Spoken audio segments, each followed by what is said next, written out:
Cadena 30, la televisión más abierta que nunca. El día de hoy se cumple un año de una noticia que estremeció a la clase política y a la sociedad mexicana. La otrora intocable maestra había sido detenida en el aeropuerto de Toluca por autoridades federales.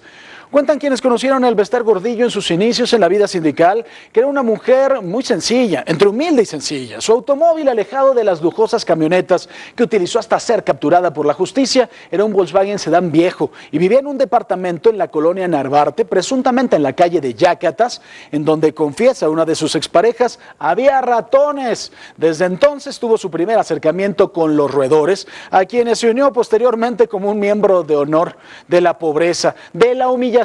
Fue escalando posiciones de todas las formas posibles hasta lograr el máximo nivel dentro del Sindicato Nacional de la Educación. De ahí en adelante, los lujos, las cuentas en cientos de miles de dólares en Neiman Marcus, en Saks, las casas en San Diego, departamentos en París, en Madrid, los yates, los aviones privados, la amistad y complicidad y compadrazgo con presidentes de la República, su hermandad con Marta Sagún, de quien dicen, por cierto, lloró cuando supo de su captura, hasta el desprestigio, la traición y el enfrentamiento con el gobierno de Enrique Peña, que para legitimarse de alguna forma convirtió el quinazo en el vaso y le cambió sus carísimos trajes Chanel por un uniforme beige y le dio el sol que recibía a plenitud en La Joya, California, en cómodas mensualidades, es decir, apenas lo que se filtre tras las rejas. Pero vamos a analizar un poco el origen de Elbester Gordillo. Esta es la cronología de la vida política de la maestra. En 1970 se afilió al Sindicato Nacional de Trabajadores de la Educación. En ese mismo año también ingresa al Partido Revolucionario Institucional y a la actividad política en el sindicato con el apoyo de Carlos Jongitud Barrios, líder del grupo Vanguardia Revolucionaria del Magisterio. En 1979 es elegida diputada federal a la 51ª legislatura en representación del Distrito 26 del Estado de México, precisamente, con cabecera en Nezahualcóyotl. Fue en 1985 diputada federal por segunda ocasión a la 53ª legislatura en representación del segundo distrito electoral, ahora por el Distrito Federal. El distrito incluía en su territorio a la unidad habitacional Nonoalco-Tlatelolco, gravemente afectada por el terremoto. En su calidad de diputada por dicha zona, Elbester Gordillo trató de intervenir para que los vecinos aceptaran condiciones de indemnización propuestas por el gobierno, pero fue rechazada. En septiembre de 1987 ejerció la presidencia de la Cámara de Diputados durante ese mes y en consecuencia le correspondió responder al quinto informe de gobierno del presidente Miguel de la Madrid. El 24 de abril de 1989 asumió el cargo de secretaria general del sindicato, luego de que el presidente Carlos Salinas de Gortari destituyera un día antes al entonces líder Carlos Jongitud. Al asumir el cargo, Elbester declaró: "No permitiremos que el sindicato sea botín de nadie, no habrá reelección, los estatutos no lo permiten", y así lo publicó Excelsior. Posible acuerdo en el CENTE, Elbester Gordillo, nueva líder. El titular de 8 columnas en el Excelsior del martes 25 de abril de 1989. La maestra daba uno de los pasos más importantes en su carrera política. Se veía cansada, agotada, pero feliz. Entró en su nueva oficina y tímidamente se sentó en la silla más alta del sindicato más grande del continente. Afuera, en las calles, a unas cuadras del edificio del CENTE, miles y miles de maestros exigían aumento salarial y democracia sindical. Una foto con el zócalo lleno de maestros inconformes con el trabajo del predecesor de Gordillo, Jongitud Barrios, da cuenta de la efervescencia en la que la maestra llegaba a la cima de la cúpula sindical. Una vez instalada a la cabeza del Magisterio Nacional, en marzo de 1992, la maestra encabeza la plantilla única en la elección del Comité Ejecutivo Nacional de la CENTE, un triunfo sin oposición que inconformó a varias secciones sindicales que la consideraron como una reelección.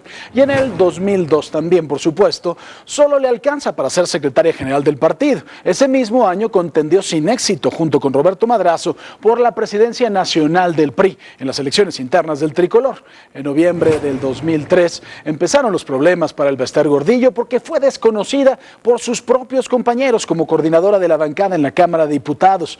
acérrimos. El 21 de septiembre del 2005, la propia Gordillo renunció a su cargo como secretaria general del PRI. Se va, pero antes denuncia a Roberto Madrazo por haberse apoderado del partido. Lo acusa de intentar asesinarla y de negociar junto con Carlos Salinas de Gortari y el gobierno federal reformas que permitirían la inversión privada en energéticos. Por si fuera poco, los priistas acusan a Elbester Gordillo de hacer política dentro de un partido diferente al que milita, en este caso el recién constituido Partido Nueva Alianza. Y aunque ella se declara priista, no niega las relaciones con el nuevo partido que fue fundado en el 2005 con apoyo de la estructura del propio sindicato magisterial. El PANAL compitió por primera vez en las elecciones presidenciales del 2 de julio del 2006, precisamente con Roberto Campa como candidato.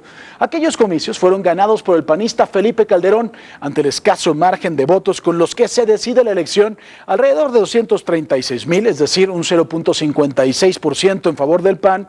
Resultan fundamentales los más de 401,000 votos que fueron a parar a las casillas del PANAL para obstruir a López Obrador en su intención de llegar a la presidencia. A partir de ahí inicia una alianza política que en ocasiones resulta perversa para la educación pública del país. 10 días después de las elecciones y con evidencias del apoyo de la maestra al candidato del PAN, el 13 de julio del 2006, la Comisión de Justicia Partidaria expulsa a Gordillo del Partido Revolucionario Institucional, y así lo publicó Excelsior, por supuesto, el periódico de la vida nacional.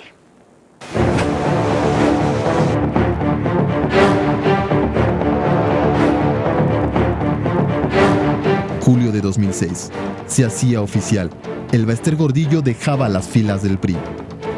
La Comisión de Justicia Partidaria sesionó en secreto ayer y a las 5:10 de la tarde se envió al domicilio de Elbester Gordillo, en la calle de Galileo, la notificación a través de su secretario de Acuerdos, José Antonio Pérez, y un notario público. Para este momento, ya también se sabía que Elba había ayudado a la creación del Partido Nueva Alianza.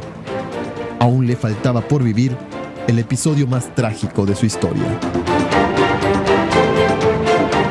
En el terreno personal, Elbester Gordillo no esconde su protección y su generosidad con su familia y aliados. A todos los ha llenado de dinero, puestos políticos y regalos costosísimos. En 1964 fue capaz de donar un riñón para su primer esposo, que estaba en inminente peligro de muerte. Pero todos sus sacrificios fueron recompensados. El 7 de julio del 2007, en una sesión privada, el Consejo del Sindicato aprobó nombrarla como presidenta por un periodo indefinido y le dio voto de confianza para que ella designara en sus cargos a los secretarios generales seccionales, lo que en otros términos pudiera ser una imposición de por vida, por supuesto, un premio a perpetuidad. Esto significaba dinero para su gusto por los grandes vinos y las marcas ostentosas y costosas. Mire, en un día normal de trabajo, Elbester podía traer encima un atuendo Chanel, por ejemplo, este saco. Estamos hablando de un saco Chanel de 80,000 pesos, unos zapatos Gucci, véalos nada más, de 11,600 pesos. También podía traer una bolsa costosísima Chanel de 42,900. Y aquí un pequeño brazalete, una cosa de nada para ella, de hasta $4,000. Cantidades que sumadas todas sobrepasan por mucho la percepción de un maestro en un año. Por si fuera poco, para guardar el menaje, descansar, viajar y vivir, la maestra invirtió casi 68 millones de pesos en propiedades, tanto en México como en el extranjero. Precisamente el 5 de diciembre del 2007, en el estudio de Cadena 3, entrevistamos a uno de sus principales operadores y hombres de confianza. Noé Rivera confesaba ante nuestras cámaras los excesos de la maestra, confirmaba las cuentas estratosféricas en Neiman Marcus y en Saks y los departamentos en San Diego, Madrid y París, así como el desvío de fondos del Fondo de Vivienda de los Maestros para sus intenciones políticas. Acusaciones que finalmente serían las que utilizó la PGR para procesarla. Era el coordinador nacional de los observadores electorales. Ese era mi cargo oficial. Sí. En 18 años, Elbester ha manejado más de 104,000 millones de pesos de forma discrecional. De esos 104,000 millones de pesos, estamos hablando que existe una serie de cuentas en fideicomisos que generan intereses. Y en 18 años, ni el gobierno federal se ha preocupado por exigirle reportes de la Comisión Nacional Bancaria, ni ella se los ha dado a los maestros. ¿Cuál fue la cosa más impresionante, extravagante? Una casa. ¿Una casa? Una casa en Zihuatanejo. ¿Para quién fue? Pues me quisiera reservar el nombre, pero es un periodista muy conocido. ¿Esos 330 millones de dólares en dónde están? Deben de estar en cuentas personales de su familia y de ella a lo largo de varios países ¿Te consta también? Pues yo estuve en muchas operaciones, en muchos comentarios entre familiares. Y vi también cómo cuentas del CENTE, de repente con recursos enormes depositados, al otro día no había nada.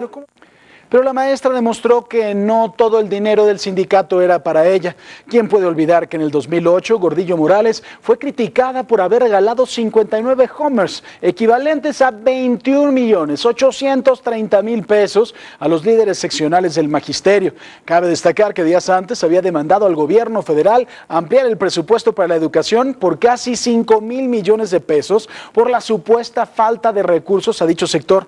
Ante las críticas se disculpó y detalló que los vehículos habían sido entregados como apoyo a las secciones sindicales. Finalmente los autos fueron rifados y el dinero se donó a varias escuelas. Además, ese mismo año inició lo que se conoce como la Alianza por la Calidad de la Educación, en la cual propuso al gobierno federal crear el examen nacional de ingreso a la SEP y de esta forma eliminar la venta de plazas magisteriales. En julio del 2011, la dirigente causó polémica al señalar que en esa contienda estableció un arreglo político con Calderón a fin de respaldar su candidatura a cambio de que, una vez comenzado su gobierno, asignara algunos puestos a integrantes del grupo Gordillo. Me llama la atención que muchos políticos que se arreglan en lo obscurito y cuando uno lo hace público nos va como en feria. Yo lo digo, sí hicimos un arreglo político, esto lo dijo la cínica líder gremial.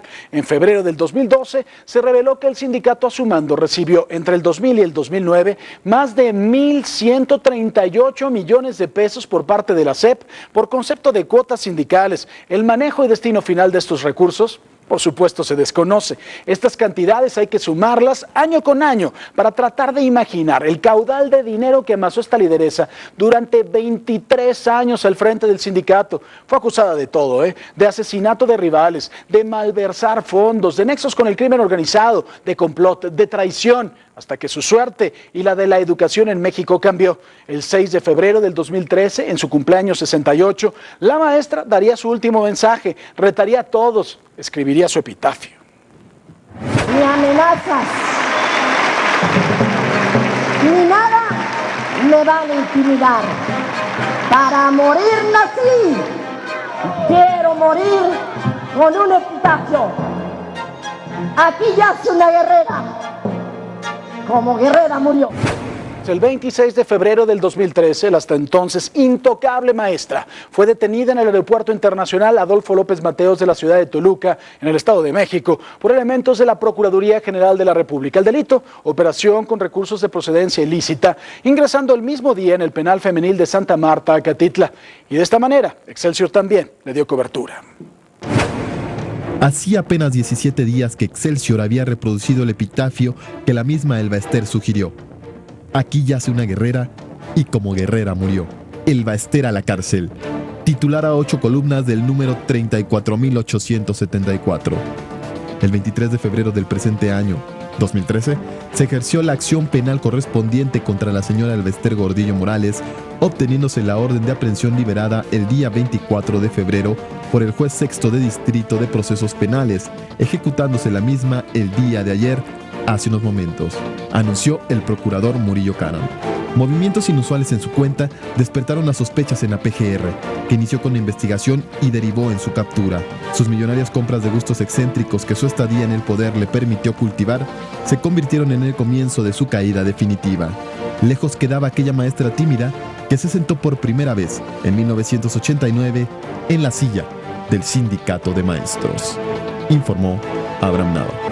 Señalada por la revista estadounidense Forbes como una de las 10 personas más corruptas en México, Elba Ester Gordillo encontró ese año su destino tras la rejilla de prácticas del penal de Santa Marta. Confusa y descompuesta, solo alcanzó a decir que donó un riñón y que sufrió de hepatitis C. El lunes 4 de marzo del 2013, el juez sexto en materia penal le dictó a ella y a los coacusados auto de formal prisión. Junto con ella fueron acusadas 3 personas más. Desde entonces todo ha sido un cuento de abogados, entre amparos, recursos y nuevas órdenes de formal prisión que podrían significar hasta 2.190.000 pesos por defraudación fiscal. La otrora poderosa maestra cumple el día de hoy 1 año tras las rejas. Hacemos una pausa, pero no se vaya de Cadena 3. Suscríbete a nuestro canal de YouTube para que siempre estés informado de las últimas noticias de México y el mundo. Empieza ahora mismo dándole clic a estos videos.